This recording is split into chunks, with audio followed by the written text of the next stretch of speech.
In today's episode of the podcast, I spoke with Giles, and at the very beginning of the podcast, I go through a list of the things that Giles has done, and it's quite astounding just how many things Giles has done, continues to do, and it's one of the great things about doing this podcast. People who have an enthusiasm for life, and it's very addictive.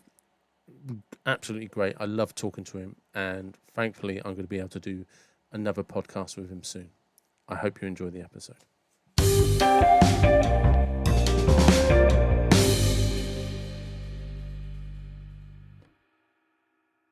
Good morning, Giles. Welcome to the David Watson podcast. How are you?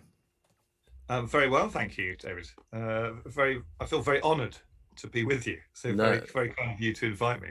the honour and pleasure is definitely mine. And it was interesting because when you sent me the notes on your email, and I opened them up and I was having a look, and I've literally I've read through everything, and I'm just like, okay, you're probably genuinely the first guest. I'm like, I don't even know where to start. And this is a quick scan for everybody listening of we have Blue Chairs, Restart, Spreading the Word of Shrewsbury, Cricket, Barely Grilled, Housemaster, Final Bear, Theology and Religion.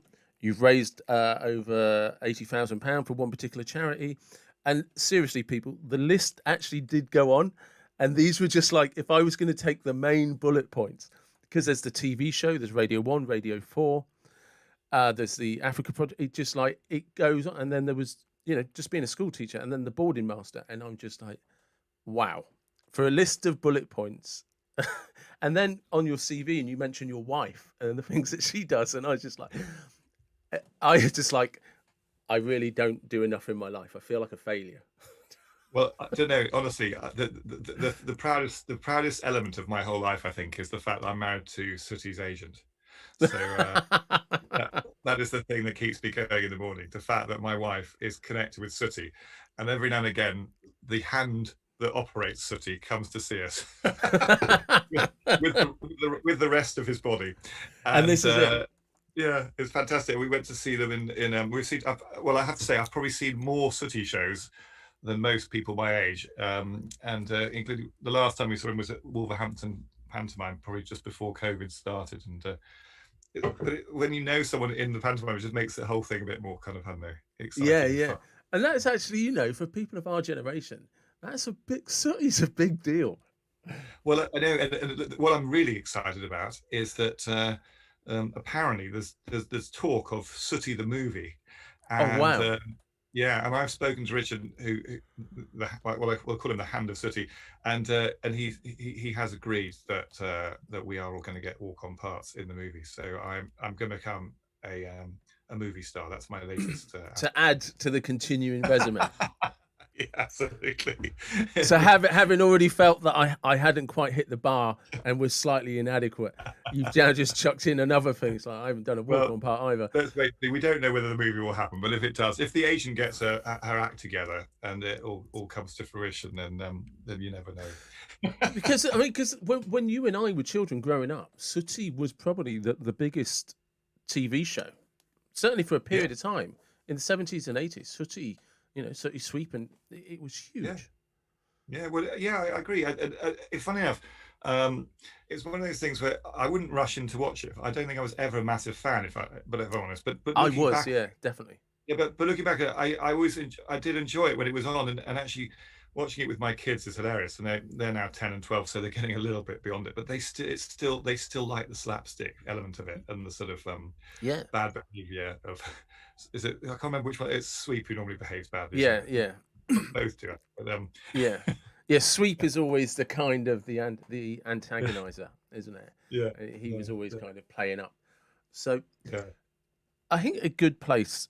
Something I'd like to ask you about first is cricket. Yeah. So what is your cricket background and how? My cricket background, weirdly, cricket, and I've always loved cricket. I've got a nice little story about cricket in the sense that neither of my parents were particularly sporty, and I think it came to a bit of a shock to them when suddenly they sent me off So my dad was a housemaster at a school called Lancing College in Sussex, and they sent me off. They packed me off to a boarding school in Hove called Moden. And when I was about 8, in fact, I went on my 8th birthday, and Wow. and I don't think I ever quite understood why I had to go and board actually at 8. And I think less people go and board now. I think I happen to know because I help with admissions at a prep school, and I know it's harder to get people to board at 8 than it Yeah. probably was 30 years ago. It seems to be not quite so prevalent, and I think my parents' thought was, I think A, they came from that sort of background, and B, I think Dad thought that actually he was so busy, him and Mum were so busy, they really thought they were going to struggle, um, in a sense, to give me the attention I required. So they thought maybe let's see him on Sundays. Yeah. It sounds a bit harsh, but it just, I think I don't think it was done. I never felt I'd been sent there because they didn't love me or anything like that. I always knew that they thought they were doing the best thing. And actually, the headmaster of this prep school was a lovely guy called Chris Snell, and he was an absolute cricket nut. He was also a football nut and a rugby nut, so he was just a sportsman through and through. And I never really quite got rugby. I could never quite work out why you had to sort of dive on a ball and people kick you, and and then some glory boy scored in the corner on the wing, so because I was put in the scrum, and so I never enjoyed that. I'm too much a member of the Self-Preservation Society, but somehow cricket and football were the things I really liked, and we were the prep school I was at was just about a half a mile from the Goldstone ground, which is my favourite football team, which is the mighty Brighton and Hove Albion, and you could hear the roar. This is going back to 1979, and well, just actually, I was at prep school before then, so sort of it would have been 75, 76, just before they gained their first promotion to the then first division. And I remember the headmaster coming in one night and just saying, "That's 7-0 to Brighton," and we'd been hearing the roars, and none of us could sleep because we were hearing the roars from the ground. And but I love the fact that he used to come and tell us the score. Just most headmasters would be saying, "Lads, go to sleep." He was like, "Just thought Giles, it was 7-0." So that's, I guess, I began to have this sort of love affair with sport and cricket. I then developed a friendship with a guy who his father sort of helped run the junior section of the cricket club at Cookfield, which is a mid Sussex club, which is actually, I think it's grown in eminence now. It's quite a big club, but in those days it was more or less a sort of village club. And but I used to just love going over there and playing and meeting new friends and all that sort of stuff. And I do remember my dad and my mum, of course, having no clue about cricket. I said, the headmaster said, "Charles will need a new cricket bat." And my father said, "Okay, yes." So he went off and he bought basically a cricket set from Woolworths. There's a name. And good old Woolies. exactly. And I went back to school with this cricket bat, and everyone else had their Gun and Moore, their Grey Nichols, their Slazengers, their SSs, or whatever they were. And I had a Clipper. And the Clipper bat, was no one had ever heard of it. And Dad had lovingly oiled it because he'd heard that you have to oil your bat. So we'd oiled this bat. I get there, and a friend of mine who knew more about cricket than I did, because he had parents who cared about cricket, let's say that. And he just said, "Giles, there's no springs. There's no springs in your bat." And I was like, "Yeah, well, and what do we need springs for?" And I didn't really understand that cricket bats have springs in their handles to whip. So anyway, I went out to bat in my first practice game in the senior team, and the bat lasted 2 balls before the handle came off, and I said I was very upset, of course, because my dad had bought me this bat. It was my first bat, and He'd oiled it. Yeah, and I just thought, "Oh no, I've broken Dad's bat." And the headmaster said to me, Chris said, "Yeah, Giles, I think we need to have a chat with Dad about cricket bats." So he then told my dad that that I should go to the local sports shop with him, and so we went to the local sports shop, and Dad bought me a bat to grow into. So I had this massive bat. That was the cheapest bat my dad could find, and I could hardly lift the thing. So the only way I scored any runs was if it managed to hit an edge and go through the slips for four. But it didn't stop me. I mean, we had a very successful prep school team. Actually, we were unbeaten, and we had a very good side. And I was just a bit part in it, but I thoroughly enjoyed it. And yeah, so then my cricket sort of carried on, and then I ultimately I went to Durham University, and actually football became my main sport there. I played in goal, and after 2 terms playing football, I just thought I can't, I won't be at the university next year if I start playing cricket as well, because I just hadn't done much work. And so I didn't play cricket seriously. I played for the college, but there were some very good cricketers around at the university at the time, and one of them was a very good friend of mine, and he broke his finger playing for against the MCC, I think, for Durham. And he came and knocked on my door one afternoon and said, "Giles, I've just broken my finger. Can you come and 12th us for us? Can you subfield for us?" So I went and subfielded, and I did feel well out of my depth. And every time the ball came to me, I sort of fumbled it, and he took two, and there were lots of people with their hands on their hips. And I go back into the classroom, and then I ended up being 12th for the next 3 or 4 matches and scoring for them. And just to give you a clue, I don't know if you follow cricket, David, but in that team, there was a chap called Nasser Hussain, Yes. who you've heard of. Later captained England.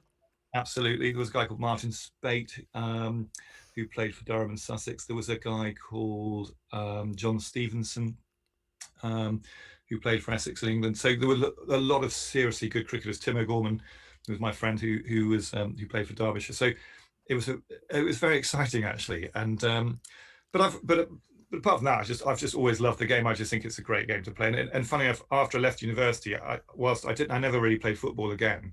I did play cricket for various clubs, and I just found the social side of it helpful. You get to know lots of people, because when you're spending a day with someone, you can't really not get to know people well, and football match, you can turn up, play the game, have a shower, go home again.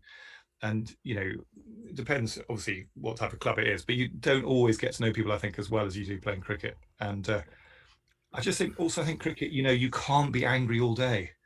No. You can be angry in a football match for most of the half or whatever, maybe the whole game, but in cricket you can't be angry the whole time, because actually otherwise you don't play very well, and actually everyone else gets fed up with you. So I think it's a really, really brilliant game in terms of sort of mindfulness and all the rest of it. I think it has so much going for it, and I just hope that it I feel terribly sad that a lot of state schools now have they've had their pitches removed because it costs money to look after them. And so the only way a lot of kids now play cricket is through local clubs, and that's why there are many more private schoolboys playing at the top level, because actually the state school kids are not getting the same opportunities. So there we go. And it's interesting because cricket, if I'm correct, is one of the only sports that has a lunch break included. Well, absolutely. And the only cricket I play these days is for a team called the Shropshire Gentlemen, or the Gentlemen of Shropshire Gents. And yeah, absolutely. The reason we play is for a very good lunch with maybe a couple of glasses of port, and then a very good tea with maybe another couple of glasses of port. And it's really turning into a social event with some sport in it. Well, absolutely. And, I mean, we played a game the other day, and we play these declaration games, and you've got some good players. I mean, there was a chap who made 77 not out for us the other day, who was only 15. But listen out for this name, Jack Home. He's just got into the Bunbury team, and he will play, I think, county cricket. Possibly he'll even go higher. He played so maturely, and it's a joy to play with someone like that, and see a young man, on the start of his career. So, the standard's quite good, but at the same time, we play an old-fashioned type of game, a declaration game. So you can manage the game, you can get everybody into the game, and yes, we both sides want to win, but you want to win having got everybody in the game and had a good time. And the particular game I played the other day was absolutely perfect. I think the team we were playing scored 198, and we got 192, and so we lost by 6 runs, but everybody got in. Everyone had a bat, on both sides. Most people had a bowl, and if it hadn't been for yours truly coming in at number 11 and getting out third ball with 6 to win, we might have even won. But it's I definitely think cricket is a really great game, and It is also, in terms of watching it, in terms of going to a test match, people say to me, oh, test match cricket won't survive. I think it will survive because a lot of people go to cricket. A lot of young men, I think, go dress up as in funny things and Yeah, drink a lot of beer. And actually, we've all discovered, I think, all men have discovered that if you say to your wife, I'm going to go down the pub, love, with my mates. We're going to leave about 10:30. I'll be back about 10.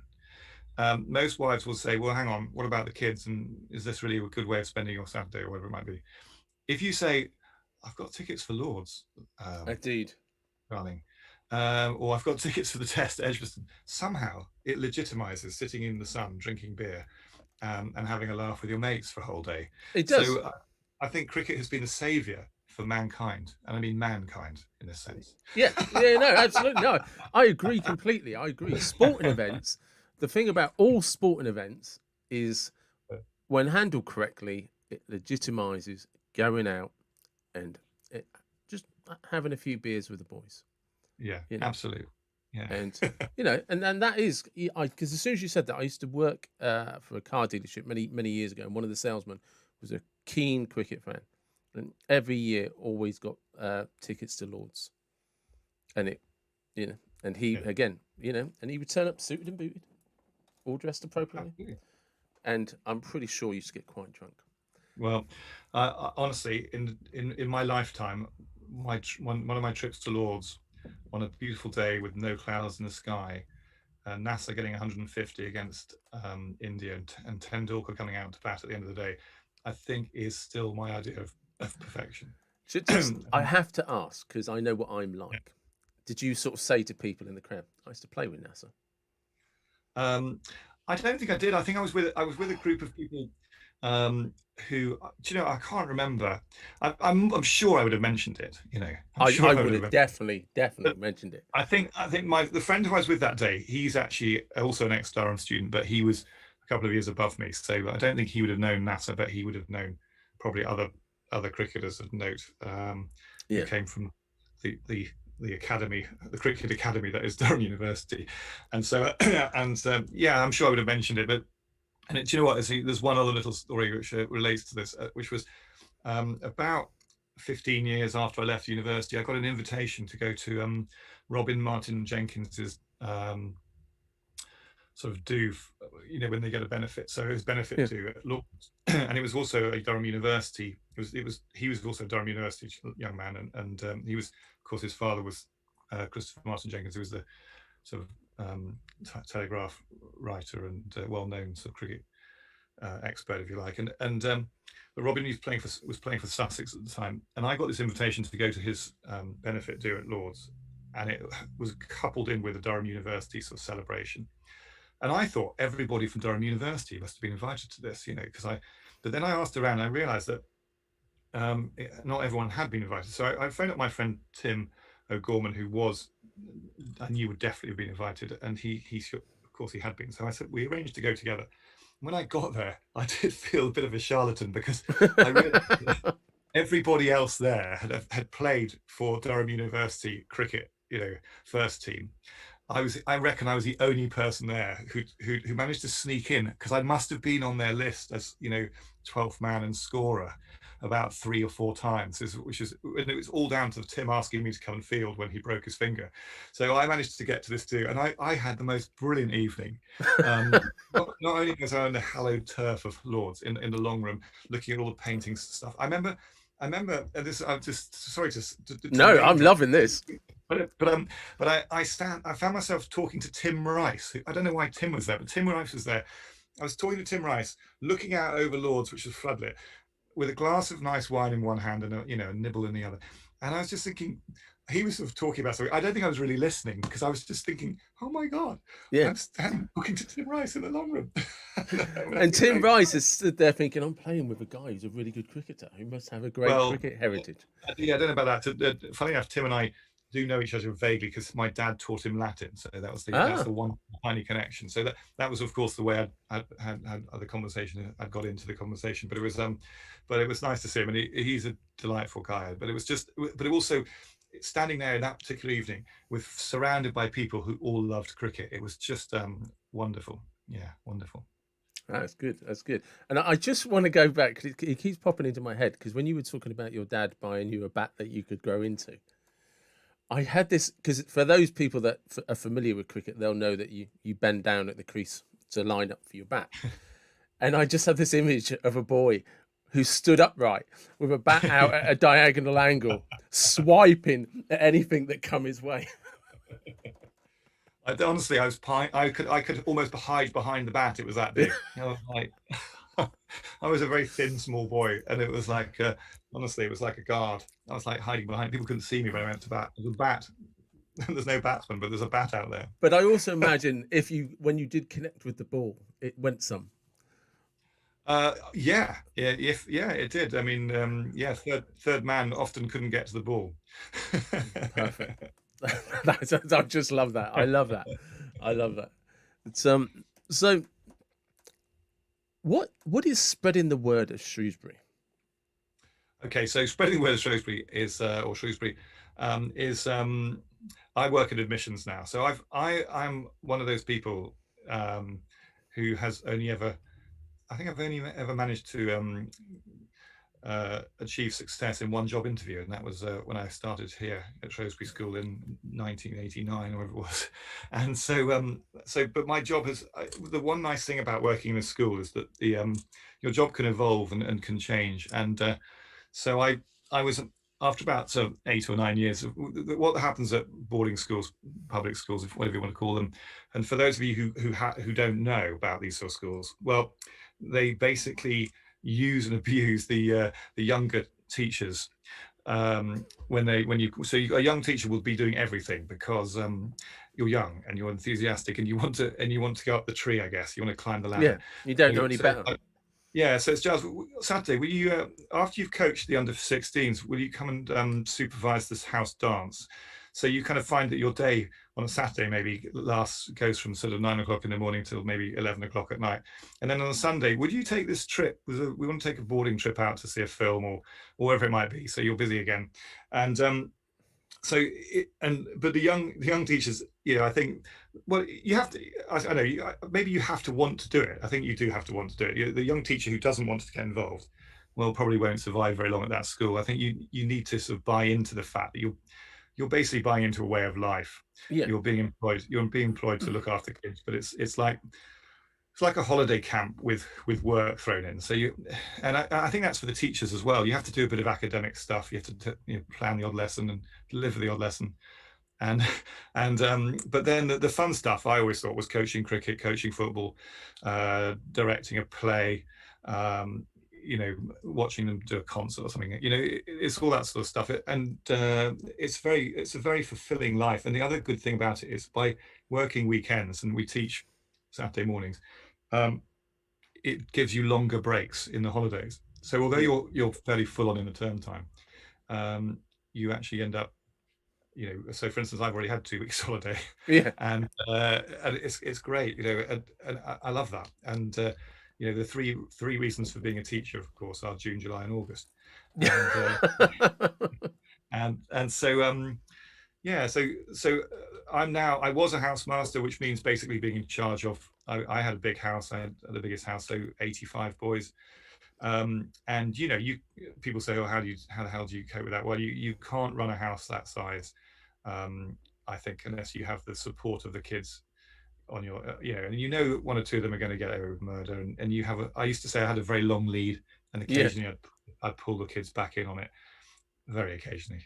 I think they enjoyed a good degree of freedom, but I think that's not a bad thing. I think kids have to learn, and find their own way a little bit. And actually, if you're constantly telling them they can't do this, they can't do that, can't do that, then actually they're not actually going to use their creativity in the right way. And yeah, they will make mistakes, because teenagers are teenagers, and the brain doesn't actually fully mature till about 25, does it? So I hate it when people go, "Oh, you've got that. They've got it so wrong. They've got it so wrong." You're thinking, no, they've not got it wrong. They are just learning. They are learning that actually drinking too much beer gets you caught, Yeah. or drinking too much vodka gets you caught and makes you sick. And hopefully, they won't do it again for well, or maybe they will, but maybe they won't get caught next time because they won't have actually drunk the entire bottle, but have worked out that actually you can have a nice drink Because that's without. actually one of the first life lessons you learn, that if you get drink too much and you can't go to work the next day, your boss isn't an idiot and he's going to Yeah, tell you straight. So one of the yeah, things you have to learn is when you can and can't drink.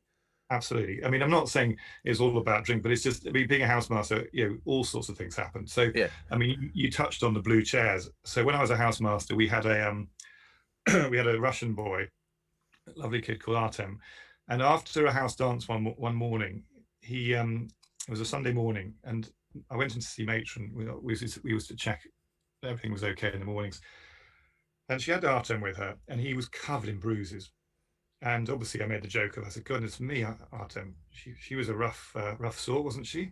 And after the house dance, yeah, and we joked about it. But as soon as he left, Matron and I had a quick chat because you could tell this was not usual. yeah, So we got the doctor in. It was a Sunday, but we rang the school had a affiliation to one of the medical centres, so we got the doctor in, and he said, "Yeah, this is not good." And it turned out he had leukemia. So he started the treatment Monday morning, and his father, Dmitri, lovely guy, he sort of was saying to me, "Mr. Bill," because obviously he was not in the UK, so he's like, "Mr. Bill, um, do you think we should fly out to America?"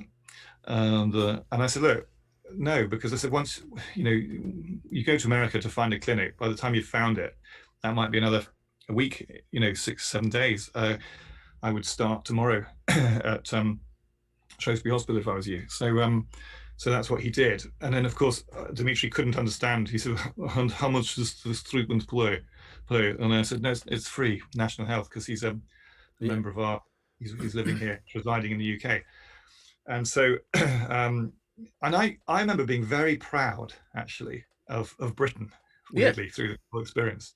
Very proud that we were treating this boy, very proud that he was being treated so well, very proud that we could help, if you like. And also, I felt I was showing this family, this is how you can do things. And of course, the Russians, I don't know if I can speak for Russia like that, but certainly Dmitry suggested to me that the idea of charity and the idea of this sort of generosity was not necessarily universally something we would hold dear to us, if you like, wasn't necessarily seen as a universal sort of right in somewhere like Russia. So he was, I mean, he I think he suddenly woke up to what this country was all about, really. And he donated. I mean, I started. Then what happened was, obviously, the kids, his friends wanted to try and help, and something like leukemia or cancer is so debilitating because as a friend, what can you do? You can't help. If someone's, I don't know, broken their leg, you can go around and make them food and look after them to a degree. But if someone's got leukemia, you feel powerless. You can't really make them better. That's going to be down to the doctors and all the rest of it. So the kids, his friends, just wanted to do something. So we did a couple of things. We had a chapel service, and we came up with the idea that actually at a given moment, we would all send Artem a text on his phone. So this is like the modern way, isn't it? yeah. So we all sent Artem a text. So he suddenly had sort of 150 texts came his way in about 3 seconds, and he said to me, "Oh, Mr. Bell, don't ever do that again." I could tell he loved it. He loved it. The fact that everyone just said things like, "We're thinking of you." And Yeah. I think that was really powerful, actually. And the other thing that happened was um, around that time, a colleague sent an email round to all staff, and it said, "I've lost 2 blue chairs from my classroom. They've been taken. I need them. Please return them." And it was a little bit brusque, a little bit brusque. And I could tell that whoever sent the email was a little bit annoyed. It was like, and I know why. It's very irritating when you turn up your classroom and you find there are 2 chairs missing and 2 kids standing there. And of course, it takes 5 minutes to settle a lesson down while you go and find them 2 more chairs. So I could see where he was coming from.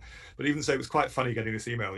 So I then, Safe I don't know return of why. 2 blue chairs. Well, exactly. Then I got a bit creative, and I took 2 blue chairs down, and I put them in the road, and I took a photograph of them, and I put them in our garden, and took a photograph of them there, and I sent an email around saying, "I've seen these blue chairs. They're last seen going downtown. has anyone else seen them? And so then, of course, loads of people sort of thought this was quite amusing and got into the spirit of things. It was quite near half term. I think we were all in need of a sort of a rest, if you like, or a distraction. So I had pictures sent to me of the blue chairs on the moon, all sorts of stuff, and I Can I showed it just, to one sorry, kid. can I just ask, did the teacher receive this well? Yes, he would have received this as well. Yeah. So No, did he he did he didn't. take it in good spirit? He did take it in good spirits. I mean, Fantastic. to be fair to him, and Marcus, if you're ever listening, I have deep respect for him because this went on. What happened basically went on for years after this, and so yeah, he did take it good. I think he was a bit probably because it was his first year. I think he could even his first term. So I think he was a bit like, oh my god, what are they doing to me? Um, but then I think when he saw what was happening, because then what happened, I showed these pictures to some kids and they thought it was fun. And then we decided to start the blue chair movement, which was a search for these blue chairs, you see. And this went on. We made calendars, and we set up a sort of charitable website. And yeah, we raised lots of money. We raised about £80,000. But I have to be honest and say that Artem's father gave he gave 10,000 to Shrewsbury Hospital's charity. Because he said, I want to help, because Artem got better, which was good. And Oh, yeah, that is good. yeah, but I had kids who then wanted to take the blue chairs. Kids being kids, they want to get really involved.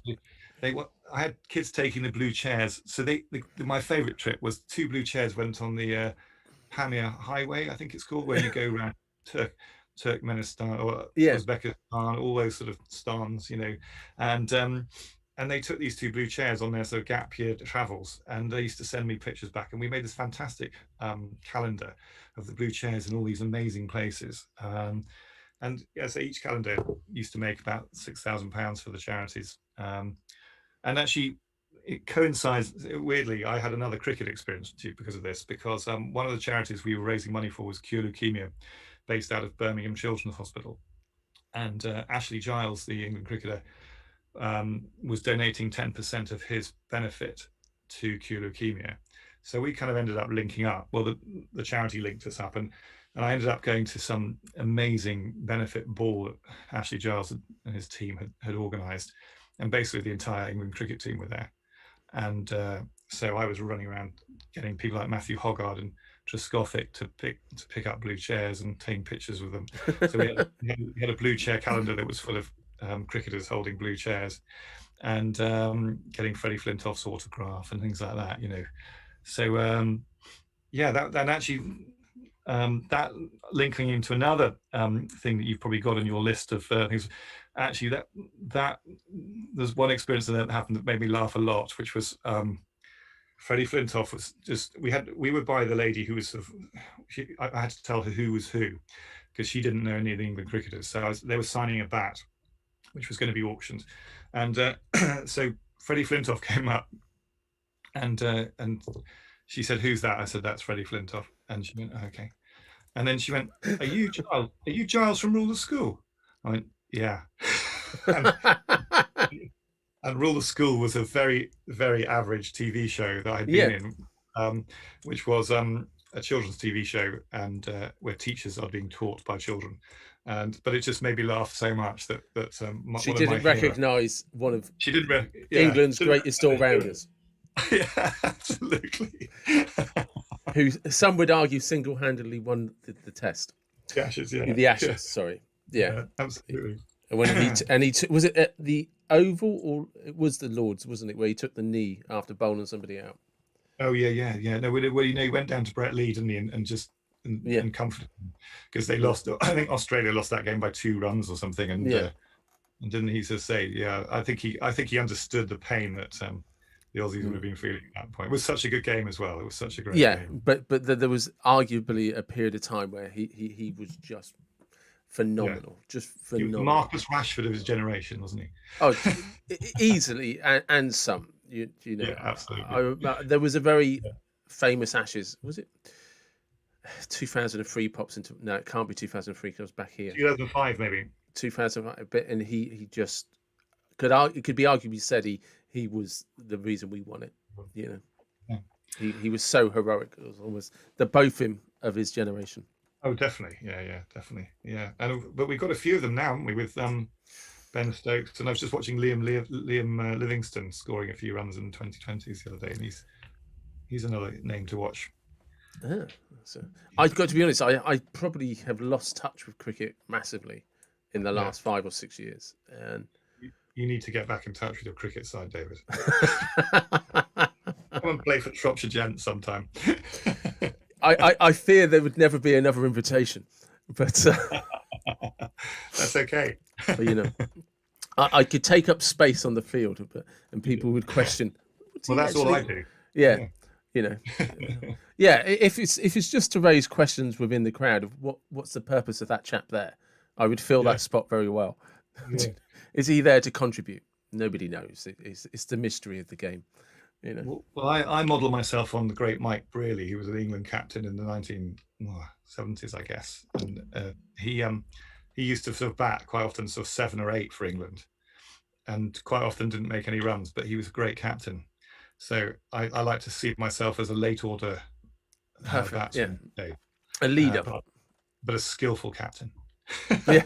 No, absolutely, absolutely, and that's it. So, what is? I just because I'm conscious of time. Is Yeah.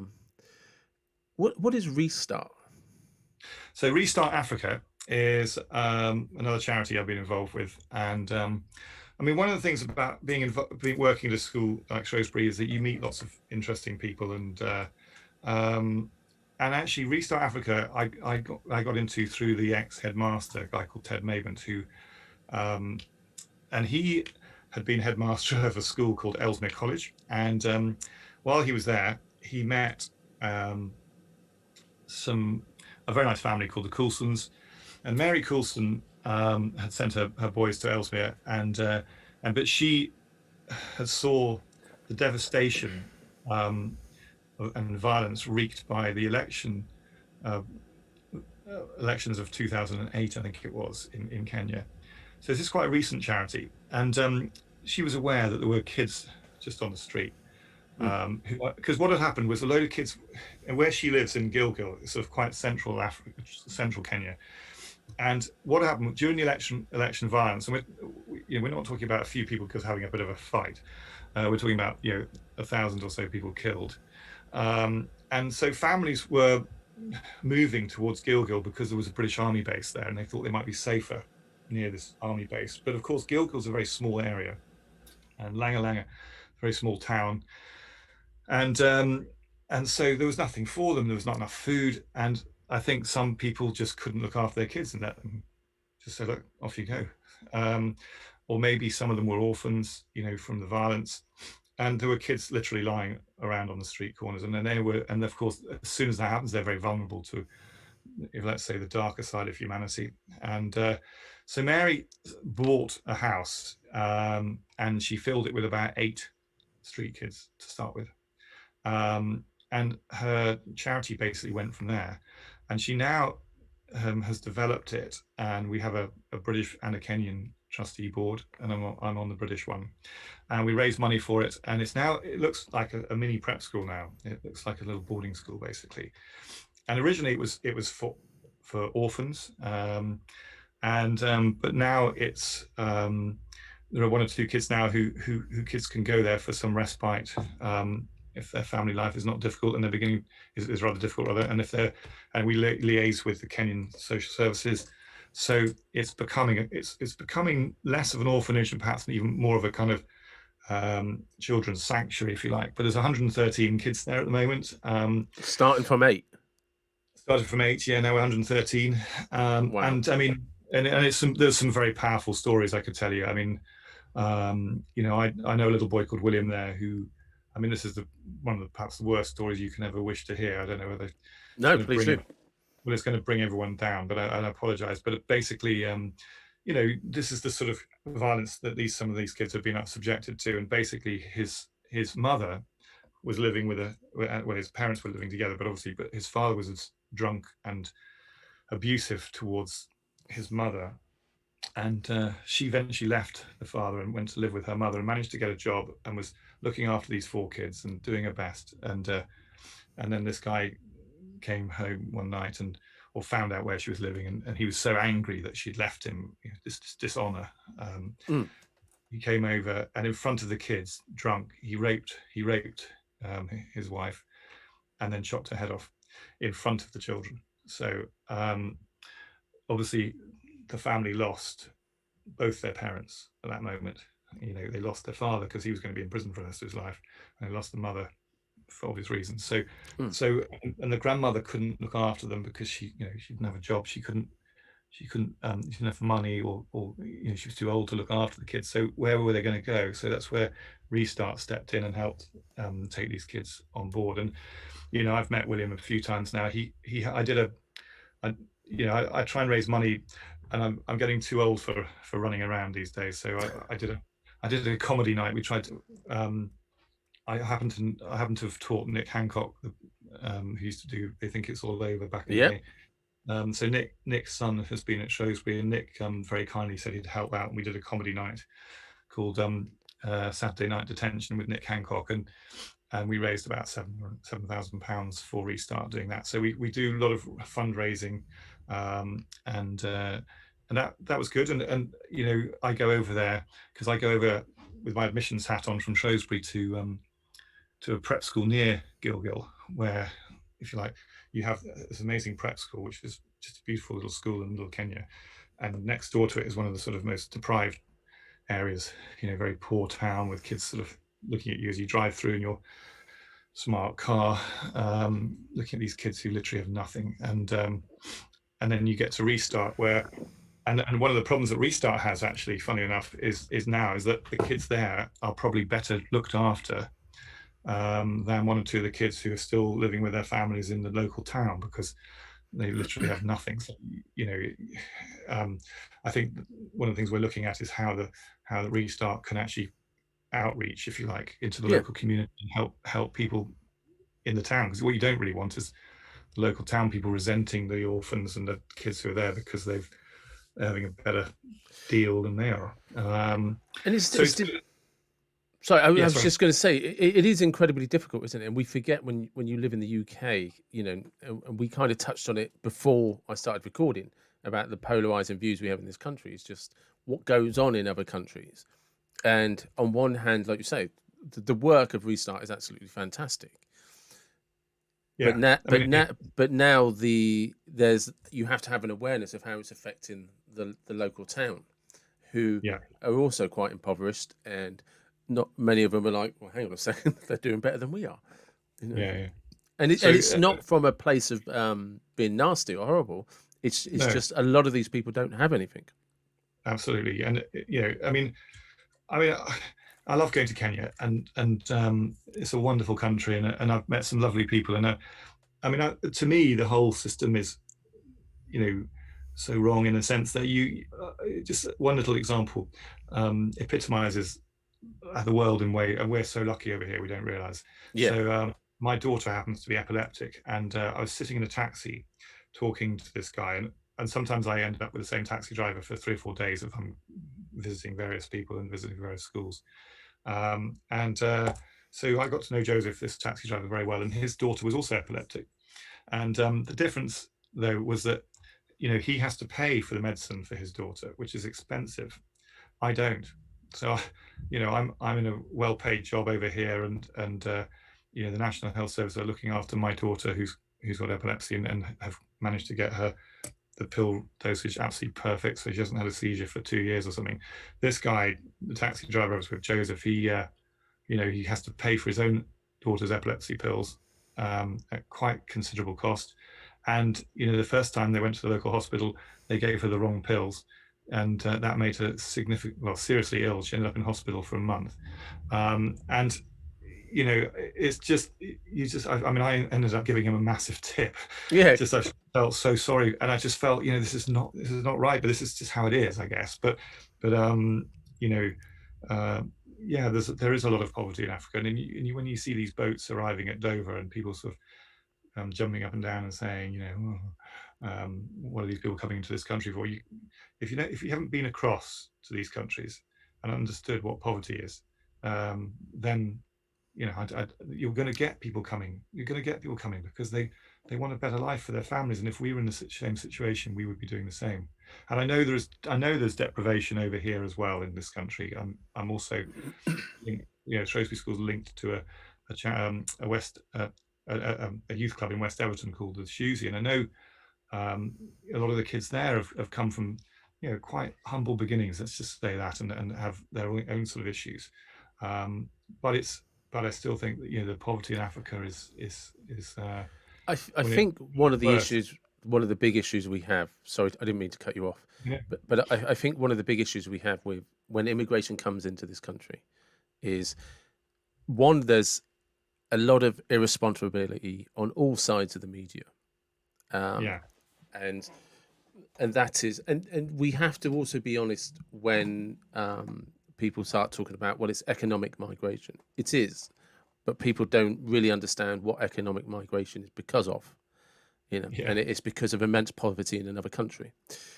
And I think because I know people that have worked with refugees and stuff like that, we don't do a very good job of promoting those that come into the communities, take the opportunities, and establish themselves really, really well.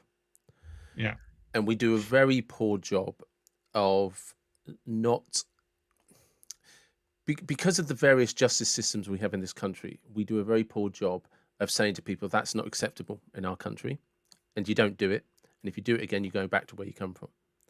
And we don't do a good job of that. What we do is a good job of highlighting these people just abusing a system, and then we label that one person as an entire community. Yeah.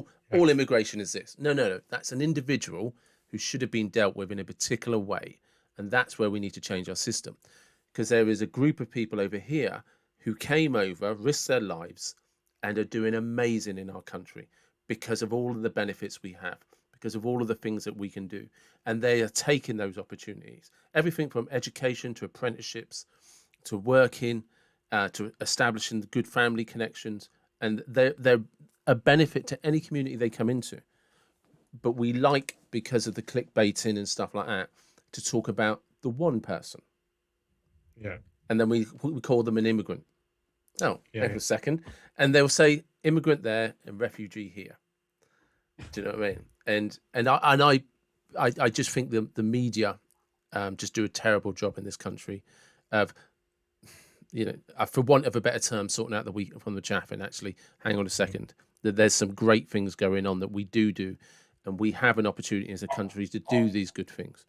And I also think as well that while we're doing some of these things, we need to go to where the source of the problem is and see actually how we can help these countries at source, and not keep ostracizing people who are risking their lives to try and get over here. I'm sorry about my dog, which is No, just don't apologize. If I'd have known you'd had a dog, that'd have been my first question before cricket. So, well, she's a rescue. She's a refugee. She comes from Amina. Shush. She comes from Romania, oh, uh, fantastic. and a rescue dog. So she's a bit nervous. If anyone, she's probably heard someone walking past on the pavement outside. I think. But no, absolutely. I totally agree with you about the press, because unfortunately they're looking for stories that sell newspapers, which definitely aren't always. Um, Constructive.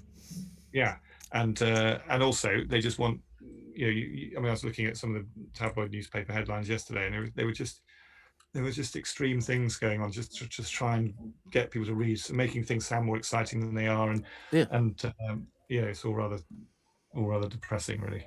it But I is. think, yeah, I mean, I also I help out with the local refugee club, actually, and we've got some Syrian refugees in the town, and they're just lovely, lovely kids. The kids I work, we go, some of the kids from the school and we go and help.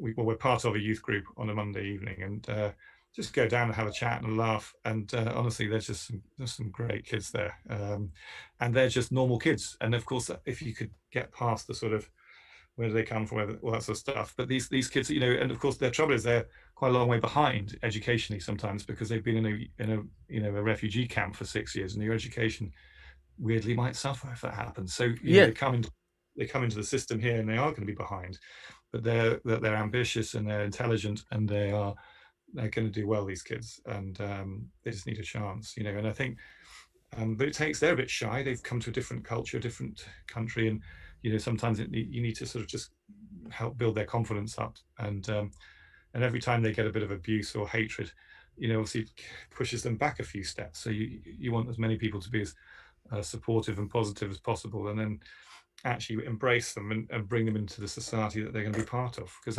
I'm a massive, a massive believer in rehabilitation in terms of society, there's another charity I enjoyed. I went to see when I was in Kenya. I went to see a prison. Went to a community maximum security prison because I got vaguely involved with another charity called Justice Defenders, where there's a really impressive guy called Alexander McLean who started it. And what they do is they educate prisoners and give them law degrees so that they can represent themselves. Because in Kenya and places like it, many of the prisoners in prison can't afford a lawyer. So a lot of people are in prison for the wrong reasons. We're talking. There are people in Kenya. There are women in prison in Kenya because the police couldn't find their husbands who were meant to have done something, so they just arrested their wives instead. That's sort of thing that happens sometimes. Yeah. And so if you can educate some of the prisoners and some of the prison staff to be lawyers, then they can represent each other and themselves. And what happens as well, of course, is these kids, if they do get out, they've got a ready-made job going for them because they are, they're lawyers. Yeah. And so far, this charity have got, I think, 17 lawyers. They do the same course that Nelson Mandela did because that gives them a sort of, I don't know, an affinity with a great leader and but what a great charity. And I went in to see these prisoners and I was just so impressed by them. So impressed, and they were so friendly and so lovely, and as one guy said, a guy called Philip, and I said, Philip, we must go for a beer when you get out. And he said, I'm not coming out. He said, that's why I'm doing this course. And you don't ask them what they've done. No. Don't ask anyone what they've done. But I'm a big fan of the Norwegian prison system, where they basically, their whole process is about rehabilitation, and they have these swanky cells, and everyone's going, but what, it's meant to be a punishment. Look at, he's got TV, he's got this. And I said, yeah. But the Norwegian view is, yes, the punishment is your lack of liberty. We take away your liberty. We take away your freedom. You can't see your family. You are locked up. But it is all about making these people better citizens, so that when they do come out of prison, they don't reoffend. And the sort of the reoffending rate in Norway is 20%, as opposed to America, where it's 80%. Yeah. I'm sure there are all sorts of reasons for that, but basically, I think another thing we could get onto, but probably haven't got time, but is the idea that our prisons, are they really serving the people who are in there? Are they really helping people get back into society and becoming decent people that you'd like to live next door to? Because that might happen. Yeah, absolutely. We want people who, when they come out of prison, if they move in next door, they'll water your tomatoes when you go on holiday. Yeah, no, but that's true. That is really, really true. And because I know you have a meeting in now 30 minutes, so that's probably a wonderful place to stop. But I would really love to have you back on, because I for all of my list, you've just added another 10 things to talk about. So, because there are other topics I wanted to get onto with you as well, like Barely Grilled and things like that, and the theology and the religion, but also I think we've opened up a whole other conversation on rehabilitation of offenders, the prison system in Africa, refugees, and what we could do better or differently. Well, David, it's been an absolute pleasure, and I'd definitely love to come back and talk. I love talking, as you can tell. Yeah. But what I would say is, if anyone listening to this wants to get involved with any of those charities, all they need to do probably is just Google Restart. Well, what I'll do is I'll ask you to send me the links, and I can put all the links in the descriptions for when I put it up. No, absolutely, I'll do that. Perfect. Giles, I will be in touch very soon, and if you send me the links, that is brilliant. Thank you so much for your time. I really do appreciate it. Thank you very much, David. Lovely to talk to you all.